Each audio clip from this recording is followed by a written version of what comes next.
Is Matthew 22, 34 to 46.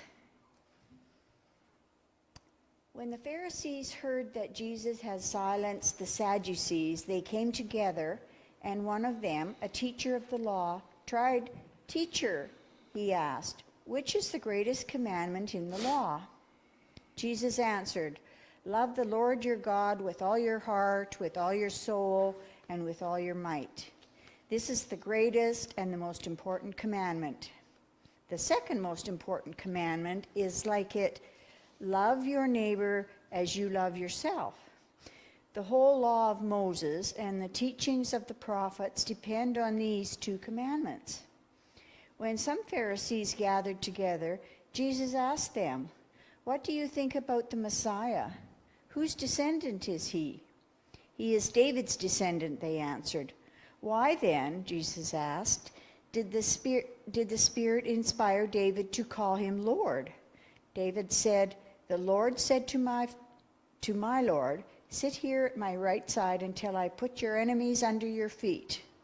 If then David called him Lord, how can the Messiah be David's descendant?"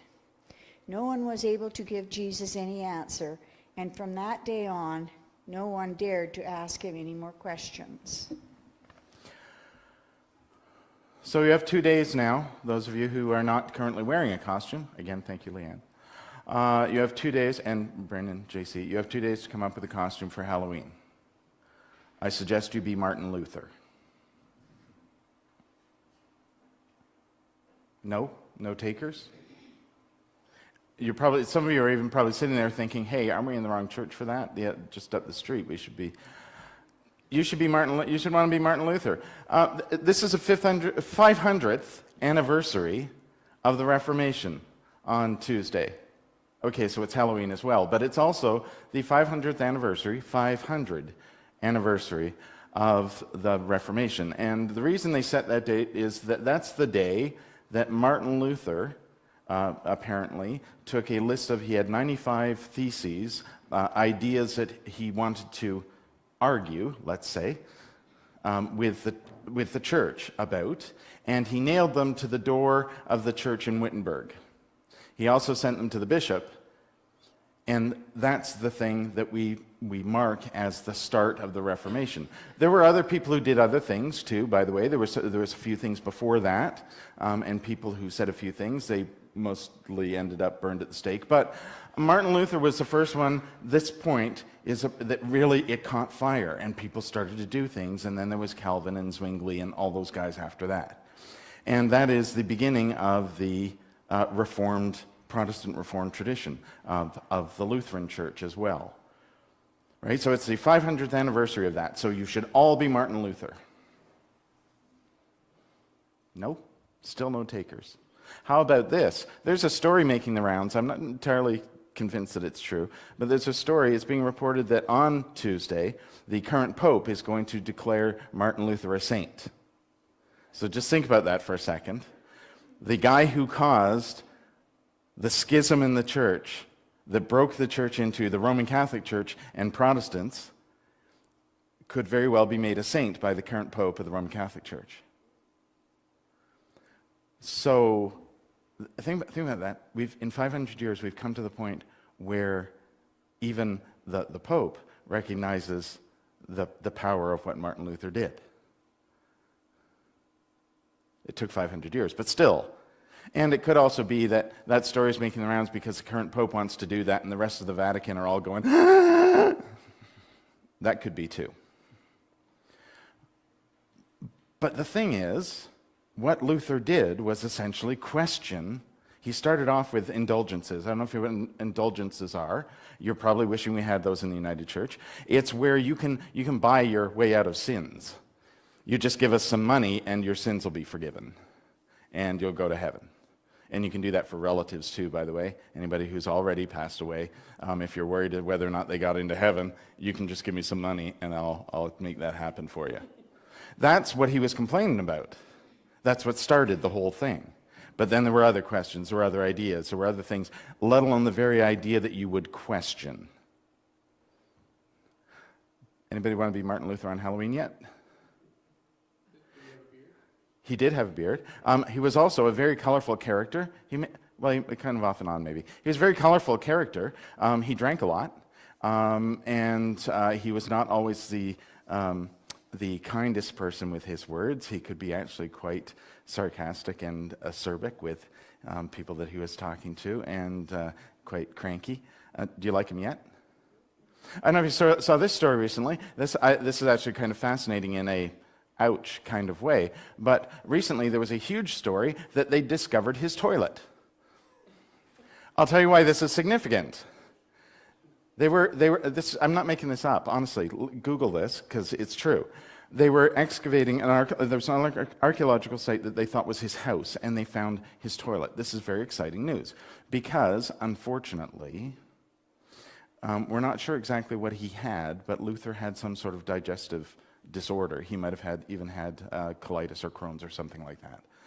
But he spent an inordinate amount of time sitting down in the smallest room in the house, which, of course, that's where they think he did most of his thinking. I'm actually not making this up. Look up the story. Please do, because it's fascinating. Because they're so excited that they found his toilet. And I just think, really?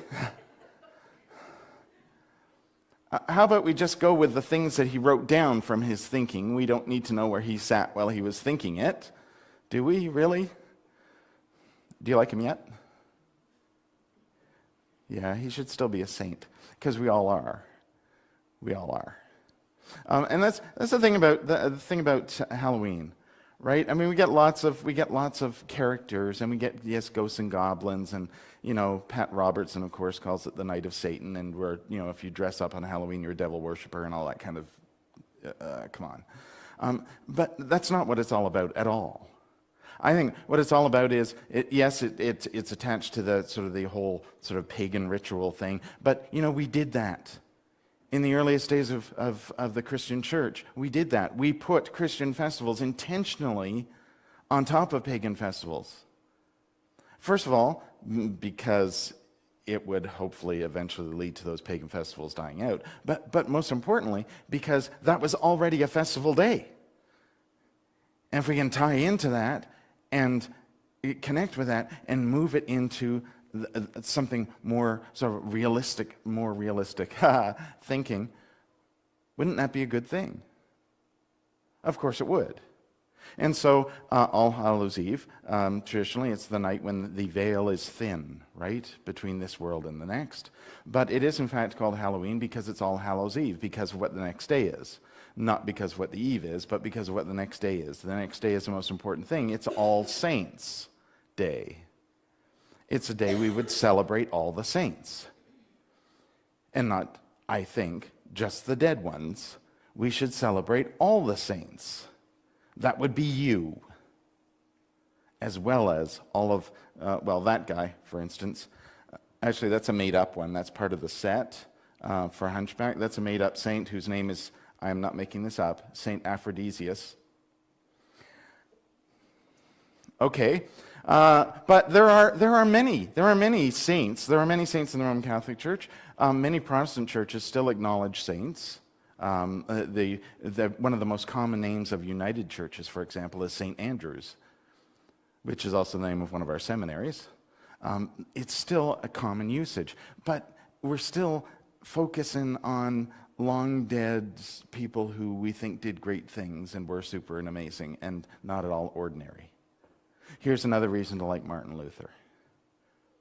He appears to have been just an ordinary person who drank a lot and was not always polite to people and had very definitive ideas about things. But still, he appears to have been just another person who started something amazing. Just like all of you. Some of you are undoubtedly sitting there thinking, I have never done anything amazing. Yes, you have. I guarantee you have. It may not have been amazing to you, but it could very well have been amazing to others. You are someone's hero, I'm sure you are. And in the church, we call heroes saints. Well, we call everybody saints because we are. And we are because you have the capacity to be that within you. You also have the capacity within you to be like Jesus. Those are the two foundational things on being that. Be yourself. Be more of yourself by being like Jesus. Following what Jesus teaches us. This is where I think it's really cool that we can tie into today's scripture reading, today's story from the gospel. The Pharisees and the Sadducees, the leaders of the temple, have been sending people to Jesus to ask him questions. Optimistically, they were hoping to learn more. Not optimistically, they were trying to trick him into saying something they could use against him. This is the last question, which he puts to bed pretty quick, and then finishes it off by giving them a question that they cannot answer, and that, of course, sends them away not asking any more questions. Yay. But the question is, and it comes from a lawyer, because, when you want to ask a question that's going to trick somebody up and make them look foolish, send in a lawyer.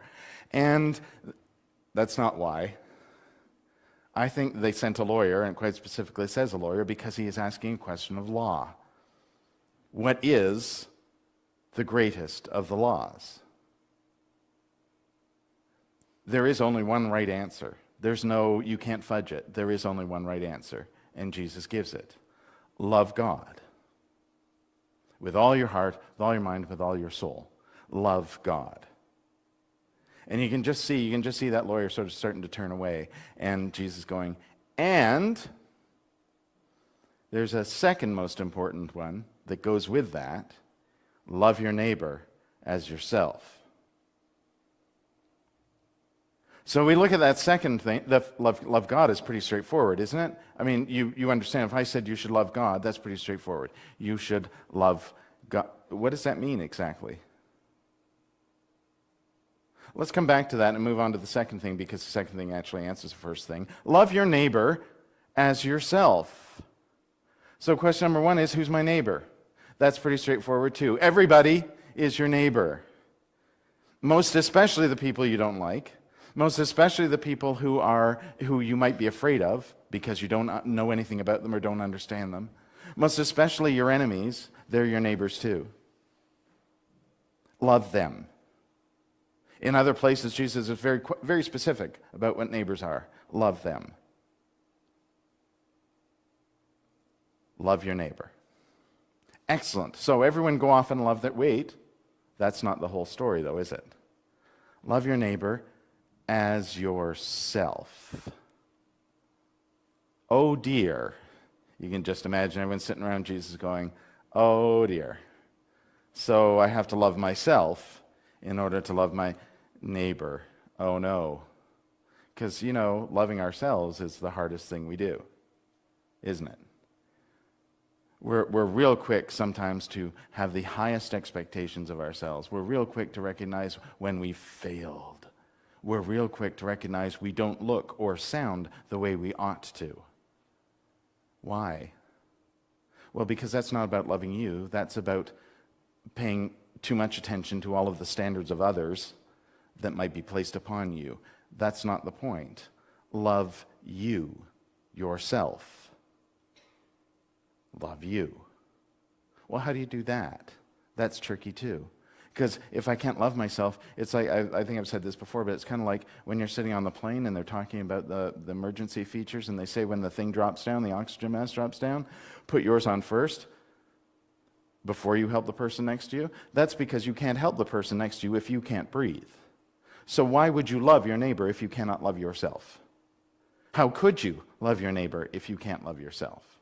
You have to love yourself. Gosh, Jesus, that's awfully hard. Is it? When I said love God, you had no problem with that. That's pretty straightforward. That's pretty easy. How do we love God? Well,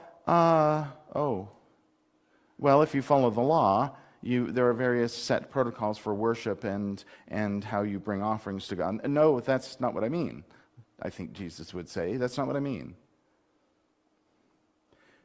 Jesus' whole life is about showing us how to love God. We love God by loving each other and demonstrating, living that love with each other. Wait a second, though. You can't do that before you love yourself. So how do you love yourself? Seriously? I can just imagine Jesus saying this to them. Seriously, did you not listen to the second question? Because this is, I think, the third of a series of questions they've been asked. And part of the second question, remember that story of them saying, is it lawful to pay taxes to the emperor? And Jesus says, give me a coin. And then he says, whose image is on the coin? Well, then give to Caesar the things that are Caesar's, but give to God the things that are God's. Where's God's image? It's you. It's you. Even in Genesis, right? We are created in the image of God. How can you not love yourself? If you love God and you are created in the image of God, how can you not love yourself?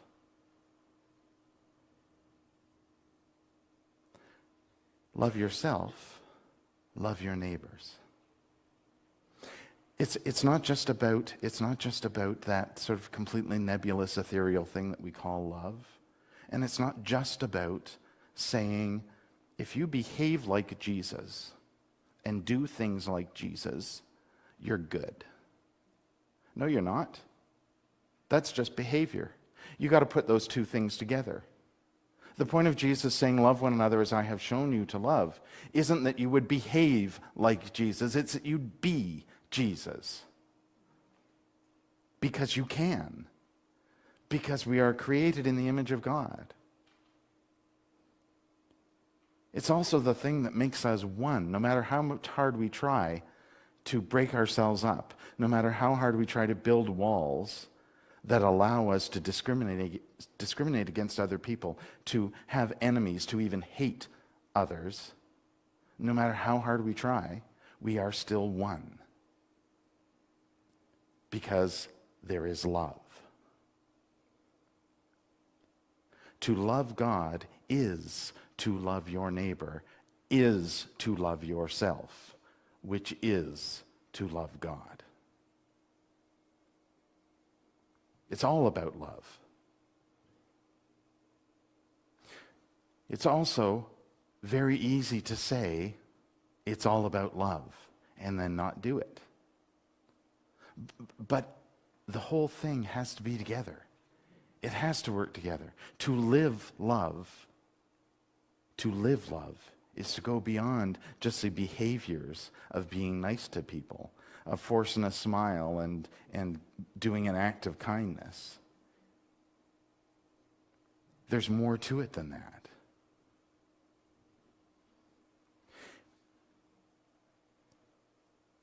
It's about living that.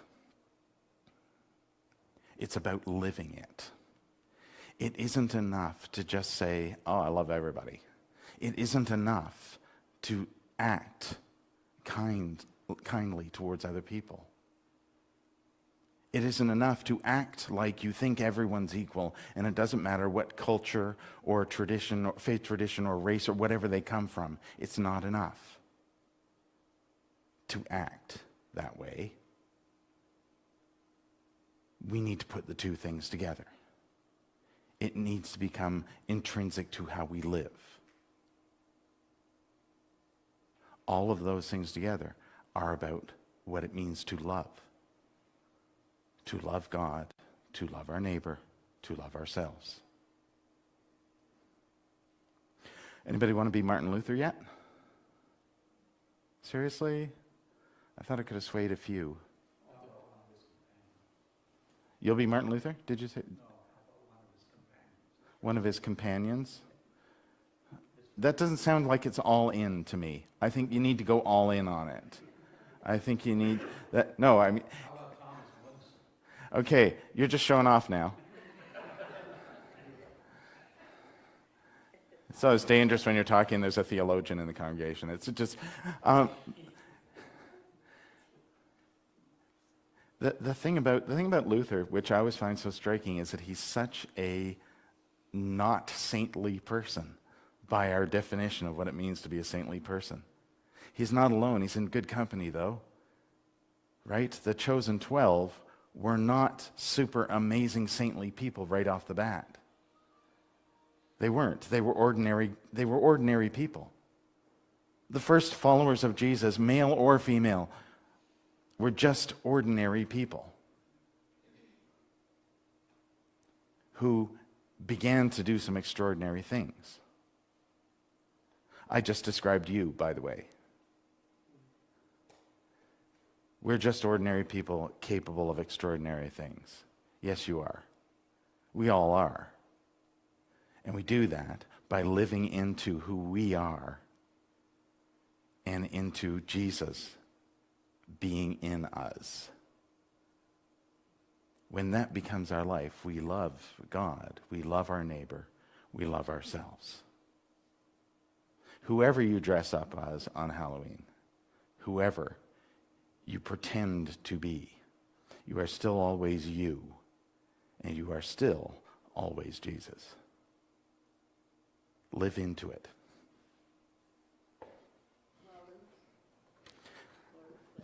You can't. Mary Ellen, go ahead.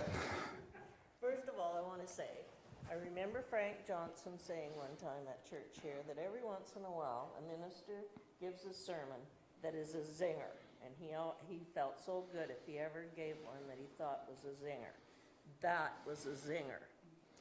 Second of all, I'd like to say that I really wish you would have been my grade 6 social teacher who spent 3 months of grade 6 trying to get us dummies to have any concept of what the Reformation it was. You did it in 5 minutes. I appreciate that. That's very nice of you. Let me just say, if I were your grade 6 teacher, I'd be dead. So, As a matter of fact, he is.